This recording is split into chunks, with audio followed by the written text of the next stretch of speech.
the chronology of action. What is the chronology of action? Like we mentioned, we have the causal body.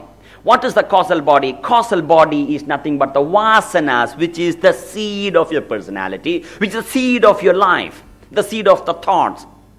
So when the vasana begins to manifest, the vasana first express as thought in your intellect. What kind of thought? A simple curiosity. What is it like? Like I gave you the example yesterday. He's a youngster, a teenage boy, sees his friend smoking. When he sees the other friends of his smoking, he gets a curiosity. He gets a curiosity as to what is smoking like. A weak thought. A powerless thought. It's seemingly no consequences. Now, when a thought comes, like I mentioned to you yesterday, you have a choice. What is a choice? What choice do you have? Either to destroy the thought right there or to encourage the thought. But the problem is that if the thought is something noble, something pure, it doesn't sustain. But if the thought is something indulgent, something very entertaining, the thought sustains itself. You get a thought sometime during the midweek on a Wednesday or a Thursday that Saturday evening you are going to take your family for a movie to watch. A pleasant experience, let's say. Now when you have decided upon that action or that thought, what happens is that thought keeps coming over and over again. It repeats itself. Do you need to put a reminder on your phone? Do you need to mark in your diary that Saturday evening you're going to take the family for a movie or go for holiday? Do you need to remind that? You don't, because that entertainment thought keeps appearing in your mind over and over again. Now a noble thought, a spiritual thought, a value-adding thought, that Sunday morning about 9 o'clock you are going to an orphanage and spend few hours there and do some seva, some unselfish work, charitable work. When a noble thought appears in your mind, what happens? Before you can even clinch the thought disappears. You have to put a mark in your diary, or you got to put a reminder in your phone that I have to go to the orphanage. Good thought, noble thought, constructive, progressive thoughts does not sustain itself. You need effort. Whereas indulgent thought, entertainment thought, you don't need effort. So this youngster here gets a curiosity, what is smoking like? Now what does he do? Because it is an indulgent thought, he encourages the thought, he nourishes the thought, he encourages the thought develops into, not yet. The thought develops into desire. Now what is desire? Desire is nothing but a stronger, thicker stream of thought that is flowing from you to the object. You have a desire to eat a particular food. Maybe Mexican dish, or a Chinese food, or a Thai food, or whatever it is. Let's say somebody tells you, somewhere down the corner, there is a new restaurant being opened. And the food, the Chinese menu there is really, really delicious. Somebody puts that thought in your mind. And then, since you like food, since you are a Gujarati or Ahmedabadi, you entertain the thought over and over again. I was told Ahmedabad is known for food. Somebody told me yesterday, that's why.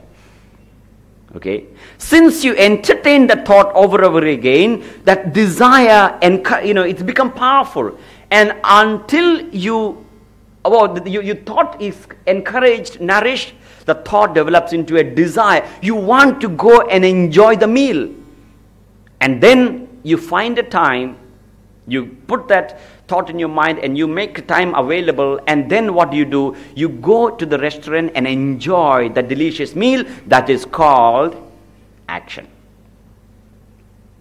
Vasana manifests as thought, thought manifests as desire, desire further manifests as action. But when it at the thought level, you can control it, you can snap it, you can stop it right there. But if you allow the thought to develop into desire, it's rather difficult. Because it has gained a lot of momentum, lot of strength, lot of power. At the initial stage you can. Therefore, the Vedantic scriptures time and again emphasizes that you got to have extreme self-awareness. Atma Darshanam. You got to be extremely conscious of your inner thought. You got to be observed. You cannot afford to allow unwanted thoughts to enter in your system. Like I mentioned yesterday, one thought is like a bacteria. One bacteria can multiply into 1 million in a matter of 8 minutes, and before you realize, that thought has engulfed you. It's overpowered you. So vasana manifests as thought, thought manifests as desire, desire manifests as action. All these put together is what we call karma. But what you can see is only what the person does with the body, which is action.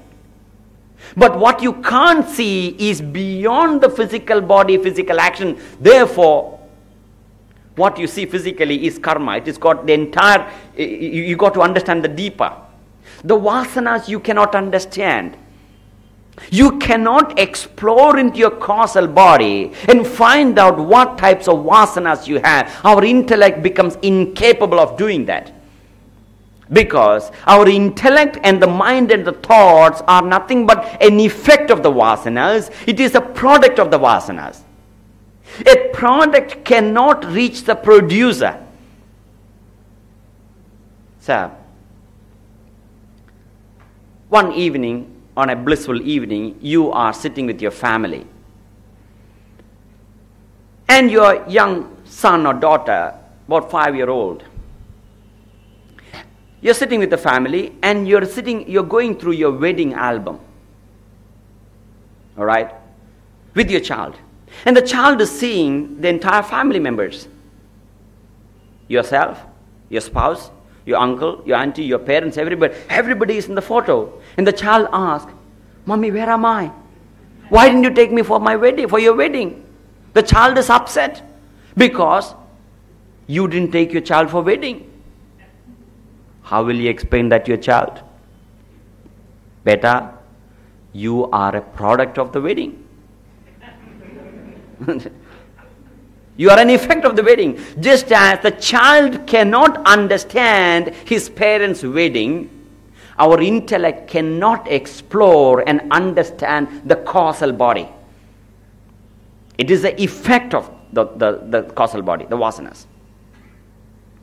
So vasana manifests as thought, manifests desire, desire further manifests in action. Now somebody puts that thought in your mind. That is a lovely restaurant, the food is very delicious, and you keep entertaining the thought, and the thought becomes a desire, and eventually you go and enjoy the meal. And then it doesn't stop there. What do? You enjoy the meal, you come back home, and you relive the thought over and over again. You mentally indulge in that specific enjoyment. You talk to the other people. Hey, the food was very good. You even smell the hand. Oh, very nice. Delicious food. So you keep reliving the thought over and over again. You mentally indulge in the thought. So when you come back and mentally indulge in the thought, what happens? You create more vasanas. Your vasana becomes stronger. You create more vasana. You accumulate more and more vasana. And that vasana further manifests as thoughts. And that thought further manifests as desire. And that desire further manifests as action. This is what happens to us. Therefore, that thought, that desire creates more and more karma for yourself. Therefore, we have been going through this process for thousands of janmas maybe, or less janmas, or definitely thousands of days or years together. For many years together, we have been going through the process of creating more and more desires and karma, life after life. Therefore, Shankaracharya says in the Bhajagovindam, Punarapi jananam, punarapi maranam, punarapi janani jatare shayanam, iha samsare bahudustare, kripaya pare pahi murare. Punarapi jananam, punarapi maranam, repeated birth and repeated death. Punarapi janani jatare shayanam, repeated lying in mother's womb. Iha samsare bahudustare, kripaya pare pahi murare. Please help me to get out of the samsara. Iha samsare bahudustare. It is indeed difficult to get out of the samsara, repeated birth and repeated death, because we are caught in the birth, in that web of birth after birth, action after action, creating more karmas for ourselves. Why? Because of our unintelligent living in this world. Vedanta explains to you the art and technique of action. The technique of living such a way that you can live your life, you can enjoy your life, you can go to your Chinese restaurant and enjoy the meal thoroughly and yet do not create more desires for it. And you can enjoy it better. Many people ask this question, if you do not have a desire, how can you enjoy the meal? Vedanta says, if you have a desire, you don't enjoy the meal better. If you don't have a desire, that is when you can enjoy the meal better. Therefore, it says, action without desire. Nishkama karma. Anything that you do, whether it is enjoying a meal, whether it is doing a good charitable deed, whether you're doing your official business obligation, doesn't matter what you do, the action must be nishkama, without desire. Meaning that it should not be propelled by the desire. Now you enjoy the meal, no taboo, no religion, no Vedanta forbids you from enjoy what is permissible. You can enjoy. The world is for you to enjoy. But there is a way of going about it, such a way that you don't create more karma for yourself.